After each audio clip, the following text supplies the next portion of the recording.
The gospel is a realm you must grow into. It seems that even some ministers found it difficult to understand the things taught by Paul. 2 Peter chapter 3 verse 15 to 16. Actually, most believers don't understand the message taught by Paul. There's also no one as yet who has knowledge and understanding of the complete gospel of Christ. Even Paul did not have it all. Nevertheless, by grace, Paul unveiled Jesus Christ more than the first apostles. He fought the gospel of Christ the most, and by grace he revealed it the most. He used to attack it, but by grace he preached it the most. Last of all, as to one untimely born, he appeared also to me. For I am the least of the apostles, and fit to be called an apostle, because I persecuted the church of God. But by the grace of God I am what I am, and this grace toward me was not in vain. On the contrary, I worked harder than any of them, though it was not I, but the grace of God which is with me.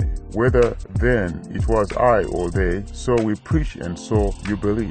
1 Corinthians chapter 15 verse 8 to 11, RSV. There are vast reserves of this gospel that are still to be unveiled. However, the gospel is not a new revelation, but it's a realm that you must grow into. It is the desire of God for you to grow in knowledge of the gospel, since it is able to establish you, till we may all come to the unity of the faith and of the recognition of the Son of God, to a perfect man, to a measure of stature of the fullness of Christ. Ephesians chapter 4 verse 13 NLT. You have to go deep into the treasures of the message in the Pauline epistles. I'm not saying that you must ignore the rest of the Bible. I'm saying that you must give Pauline epistles special attention. They have lots of unveilings of Christ. You have to see him in both the Old and the New Covenants. Your life will change tremendously as you focus on the gospel of Christ. It's vital to see that the Old Covenant people didn't have a Bible like ours. They only had the Torah of Moshe to meditate on. Joshua chapter 1 verse 8. Meditation was about reading and declaring the Torah of Moshe loudly and repeatedly, as well as memorizing it. The Old Covenant people experienced success by meditating on it. It worked to a significant degree.